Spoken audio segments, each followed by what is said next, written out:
Sir அதே மாதிரி நீங்கள் சொல்லும்போது சொல்லியிருந்தீங்க கோல்டு வந்து எல்லாருமே இன்வெஸ்ட் பண்ணுறாங்க, எல்லா தரப்பு மக்களும் வந்து இதில் வந்து இன்வெஸ்ட் பண்ணுறாங்க, ஒரு கூலி தொழிலாளி கூட. அப்படி இருக்கும்போது இந்த கிரிப்டோ கரன்சின்றது ஏழை மக்களால் யோசிச்சு பார்க்க முடியுமா? ஏழை மக்கள், நடுத்தர மக்கள், upper middle class, rich people, so இவங்களோட தர வரிசையில் கிரிப்டோ கரன்சி அப்படின்றது எப்படி இருக்குது? இந்த கிரிப்டோ கரன்சி அனைத்து மக்களுக்குமானது. ஸோ ஒவ்வொரு கேட்டகரி பீப்புள்ஸ்க்கு வந்து ஒவ்வொரு மாதிரி வந்து இது சப்போர்ட் பண்ணுது.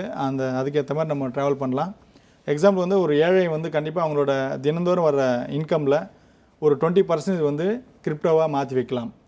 ஒரு மிடில் கிளாஸ் அவர் வந்து பார்த்திங்கன்னா அவங்களோட சேலரியில் ஒரு சர்டன் பர்சன்டேஜ் வந்து கிரிப்டோவாக மாற்றி வச்சா ஃப்யூச்சர் வந்து பெரிய சேவிங்காக மாறும். பெரிய பணக்காரர்கள் அவங்களுக்கு ஒரு சேலஞ்ச் என்னென்னா கிரிப்டோ ஏன் அவங்க அடாப்ட் பண்ணணும்னு பார்த்தீங்கன்னா அவங்களோட மொத்த அசட் வேல்யூவில் ஒரு 10% கிரிப்டோவை வச்சா மட்டும்தான் ஒரு 10 இயர்ஸ் 20 இயர்ஸ் கழிச்சு அவங்க அன்னைக்கு இருக்கிற ஃபினான்ஷியல் ஸ்டேட்டஸில் அதை பயன்படுத்த மேட்ச் பண்ண முடியும். இல்லைனா இன்னைக்கு கிரிப்டோவில் இருக்கிறவங்க அசுர வளர்ச்சி அடைஞ்சிருப்பாங்க. இன்னைக்கு பெரிய பணக்காரராக இருந்தாலும் ரிச் பீப்புளாக இருந்தாலும் அன்னைக்கு மார்க்கெட்டில் வந்து அவங்க பின்தங்கி நிலையில் இருப்பாங்க.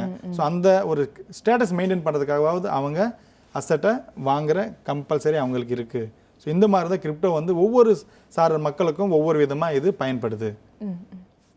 ஸோ இதில் இன்னும் நிறைய விஷயங்கள் இருக்குது, நுணுக்கமான விஷயங்கள் எல்லாம் இருக்குது. ஸோ அது அடுத்த எபிசோடில் நம்ம பார்க்கலாம். Okay sir. Sir other countries okay sir, இப்போது இந்தியா பொறுத்த வரைக்கும் இந்தியன் கவர்மெண்ட், சென்ட்ரல் கவர்மெண்ட்டோட நிலைப்பாடு கிரிப்டோ பற்றி எப்படி இருக்குது? ரீசெண்டாக நிர்மலா சீதாராமன் அவங்க கூட இதை பற்றி பேசியிருந்தாங்க. ஸோ இந்தியன் கவர்மெண்ட்டுக்கு வந்து இதோட நிலைப்பாடு எப்படி இருக்குன்ற தெரிஞ்சுக்கலாங்களா? நம்ம இந்திய நாட்டில் கிரிப்டோ கரன்சிக்கு ரொம்ப சாதகமான சூழ்நிலை இருக்குது.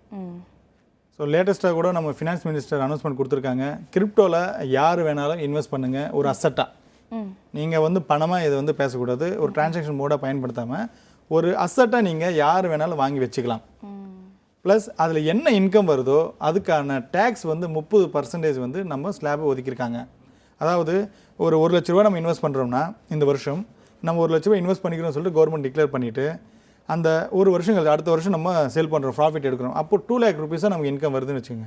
அப்போது 1 லட்சம் வந்து நம்மளோட கேபிட்டல், இன்னொரு 1 லட்சம் வந்து நம்மளோட ப்ராஃபிட். அந்த 1 லட்சத்துக்கு ப்ராஃபிட் 30%. ஸோ 30,000 வந்து நம்ம இன்கம் டேக்ஸாக பே பண்ணிவிட்டு நமக்கான அசட்டை வந்து நம்ம எடுத்துன்னு போகலாம். இது இந்தியாவில் ஸ்ட்ராங்காக அங்கீகரிக்கப்பட்டிருக்கு. இது மட்டும் இல்லை, இந்த கிரிப்டோ கரன்சியை பேஸ் பண்ணி இந்தியாவே நம்மளோட பொருளாதாரம், எக்கனாமிக் பொருளாதாரத்தை வந்து மாற்றுறதுக்கு பிளான் பண்ணியிருக்காங்க. It is called central bank digital currency. அதாவது கிரிப்டோன்றது ஒரு டிமாண்டபிள், இதுக்கு வந்து ரேட்டு கூடும், மதிப்பு வரும்.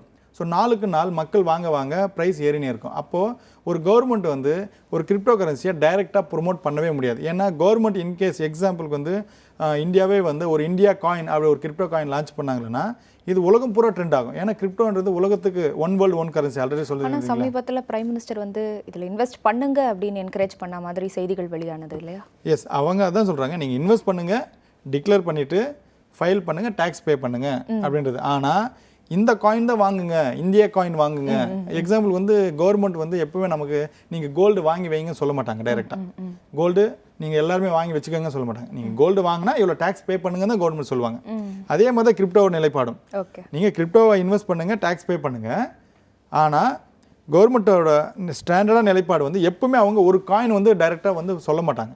நீங்கள் இந்தியா காயின் வாங்குங்கன்னு ஒரு வேளை சொன்னால் என்ன ஆகும்னா இந்த உலகம் பூரா அது வந்து ட்ரெண்டிங் ஆகிட்டு எல்லா நாட்டு மக்களும் இந்தியா காயினை வாங்குவாங்க. அப்போது இந்தியா காயினோட வளர்ச்சின்றது பெரிய அளவில் வந்துடும். அப்போ பெரிய அளவில் வந்துச்சுன்னா ஒரு கட்டத்துக்கு மேலே எல்லாருமே லாபத்தை எடுக்க ஆரம்பிப்பாங்க. அப்போ மறுபடியும் பழைய நிலைமைக்கு வரும். அப்போ இங்கே வந்து பெரிய இன்ஃப்ளேஷன் வந்து மக்கள் அவங்களோட பணத்தை இழக்க நேரிடும். அதனால் அவங்க கிரிப்டோவை டைரெக்டாக ப்ரொமோட் பண்ண மாட்டாங்க. இருப்பினும் ஆனால் கிரிப்டோவை இவங்க பயன்படுத்தி தான் ஆகணும். ஏன்னா இது அடுத்த ஜென்ரேஷன் ஆஃப் டெக்னாலஜி இல்லையா? ஸோ இன்றைக்கி என்னென்னா அவங்க அதே பிளாக் செயின் டெக்னாலஜியோட ஒரு ஸ்டெப் பேக் ஒரு டெக்னாலஜி இருக்குது, டிஸ்ட்ரிபியூட்டட் டெக்னாலஜி. அந்த டிஸ்ட்ரிபியூட் டெக்னாலஜி மூலிமா அவங்க ஆர்பிஐ ஒரு கிரிப்டோ லான்ச் பண்ணுவாங்க. ஆனால் அந்த கிரிப்டோ கரன்சின்றது ₹1 அந்த ஒரு சிபிடிசி கரன்சியாக இருக்கும், சென்ட்ரல் பேங்க் டிஜிட்டல் கரன்சினுவோம். ஸோ ₹1 அந்த ஒரு டிஜிட்டல் கரன்சி ஈக்குவலாக வேல்யூவாக தான் இருக்கும். இதுக்கு டிமாண்ட் வந்து ₹2 ₹3 ஏறவே ஏறாது. ஆனால் இது மானிட்டரபிளாக இருக்கும். ஆனால் 100% டிஜிட்டல் கரன்சியாக இருக்கும். ஸோ இதுதான் நம்ம ஃபினான்ஸ் மினிஸ்டர் அனௌன்ஸ் பண்ணியிருக்காங்க.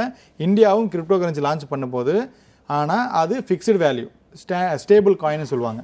ஸோ ₹1 வேல்யூ அதுவும் ஒன்றா தான் இருக்கும். இதை வச்சு நம்ம ஃப்யூச்சரில் வந்து எல்லா எக்ஸ்சேஞ்சிலையும் வந்து கிரிப்டோவை ட்ரேட் பண்ணுற மாதிரி இருக்கும். அப்போ ஆட்டோமேட்டிக்காக எல்லா கிரிப்டோவும் மானிட்டர் பேஸில் வந்துடும்.